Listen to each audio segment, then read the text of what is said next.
In the spring of 1944, George S. Patton stood in a field in southeast England and commanded an army that did not exist. Real tents, real trucks, real radio traffic broadcast across the airwaves every night.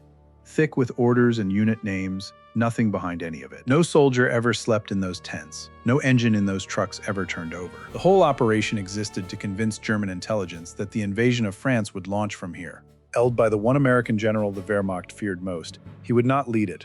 Somewhere across the channel, other men were finishing the real plan. Patton, the tank commander who had chased Rommel across the desert and beaten Montgomery to Messina, had been quietly benched. He was still a weapon the Allies wanted the enemy to fear. They just didn't trust him to pull the trigger. You're watching World War II Air Command. Patton was 56 years old when America entered the ground war in North Africa. He had spent decades preparing for a moment like this, studying Napoleon and advocating for armored warfare when much of the leadership still viewed cavalry through the lens of horses. In November 1942, he commanded the Western Task Force during Operation Torch, landing American troops on the coast of Morocco against French colonial defenses. It was a rough start. Confused naval gunfire, tangled landing schedules, units hitting the wrong beaches in the dark. Patton pushed through it by sheer force of will, and Casablanca fell within days. 3 months later, the real test arrived. In February 1943, Green American troops under a different commander broke and ran at the Kasserine Pass, mauled by German armor in the worst defeat American ground forces suffered against the Wehrmacht. It humiliated the army and worried Eisenhower deeply. He handed Second Corps to Patton. Patton's fix relied on uncompromising discipline. He demanded helmets worn at all times, uniforms buttoned, vehicles moving on schedule, and officers who held themselves to precise standards. Soldiers grumbled that he cared more about neckties than the enemy. Then in March, at El Guedar, that same rebuilt corps met Germany's 10th Panzer Division head-on and beat it, securing the first clear American victory over German armor in the war. Patton had proven something simple. An army that respects its own standards fights better in the field. Sicily gave Patton the kind of campaign he had always wanted. The Allied invasion split into two armies, his and Montgomery's, both racing for the port city of Messina. Patton treated it like a direct contest. He pushed his 7th Army through mountain roads planners had marked as impassable, took Palermo, turned east, and beat Montgomery to Messina by hours. It was also where he nearly destroyed his career. Twice that August, Patton visited field hospitals and encountered soldiers being treated for combat exhaustion, men with no physical wounds.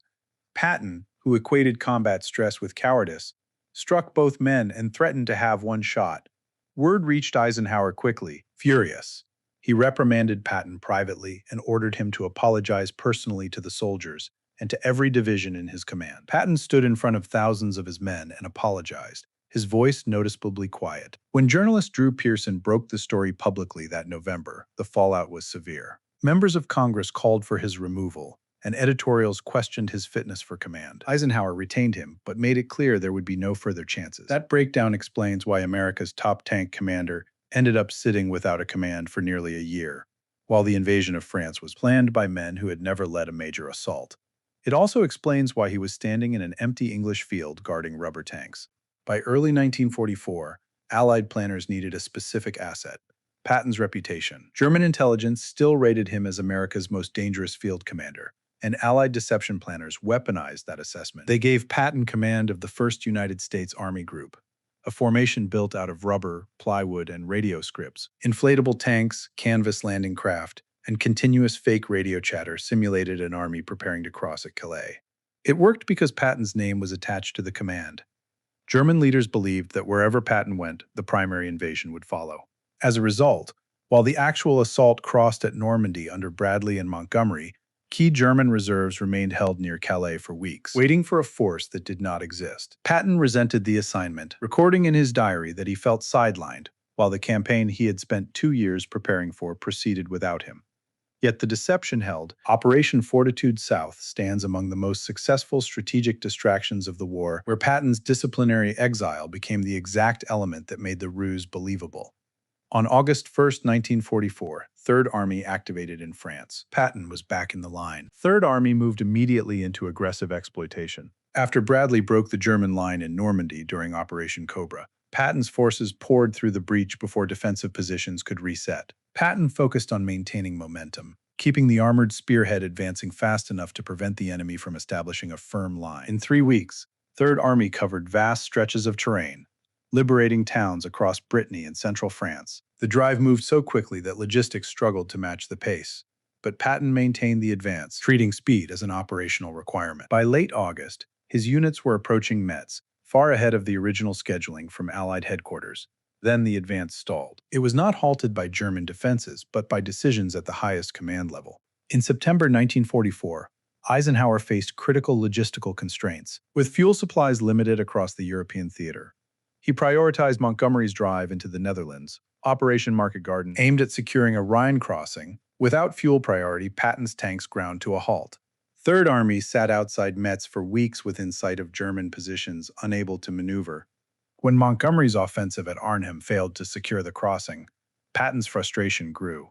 This allocation dispute reflected a broader strategic divide at Allied headquarters. Eisenhower constantly balanced coalition priorities and logistics, often keeping Patton on a tight administrative leash despite his operational speed. He would get one more chance to demonstrate the impact of that mobility in December, during severe winter conditions. On December 8, 1944, days before the German Ardennes offensive began, Patton contacted his chief chaplain, Father James O'Neill, at headquarters in Nancy. Heavy rain had disrupted operations since September, grounding air support and deteriorating road conditions. Patton requested a formal prayer asking for clear weather to allow effective operations. O'Neill hesitated, noting it was unusual to pray for weather specifically tied to combat operations. Patton insisted, demanding the chaplain fulfill the request for the command.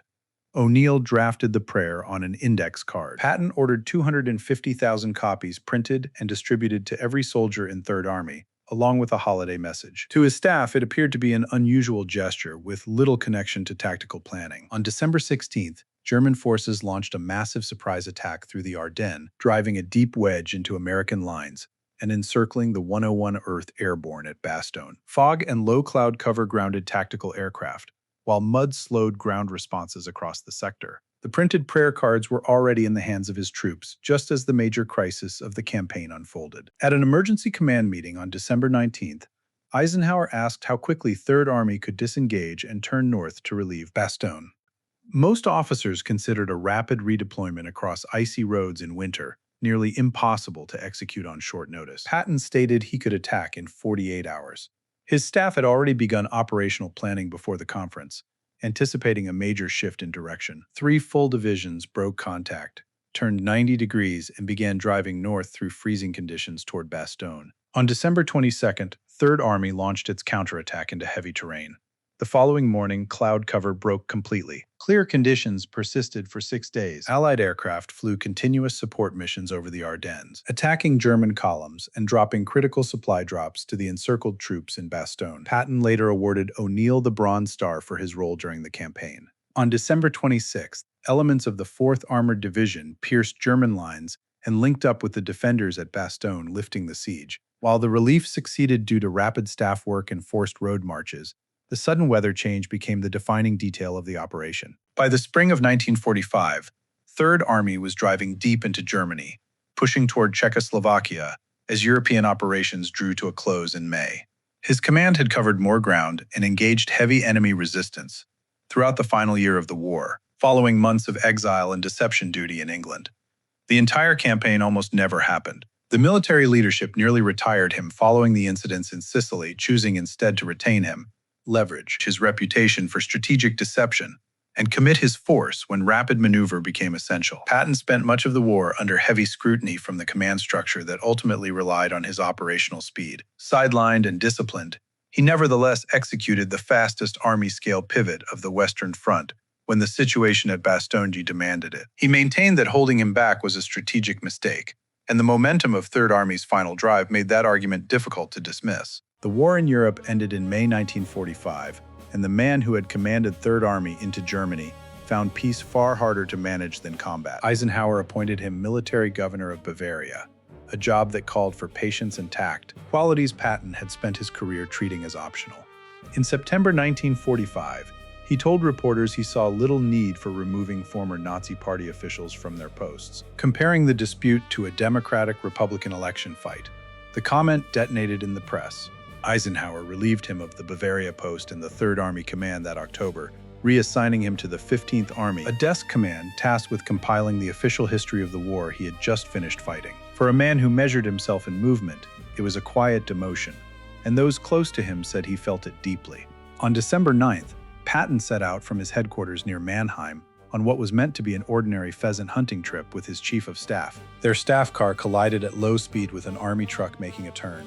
Everyone else in both vehicles walked away with minor injuries. Patton, thrown forward in the back seat, broke his neck and was left paralyzed from the shoulders down. He lingered for 12 days in a hospital in Heidelberg, fully conscious, talking often with his wife, who had flown in from the United States. On December 21, 1945, he died from a blood clot, a complication of the injury. At his wife's request, he was buried not in California, but in Luxembourg, among more than 5,000 American soldiers, many of them men who had died under his command during the Battle of the Bulge. His grave faces theirs row after row, as though the formation had never actually broken.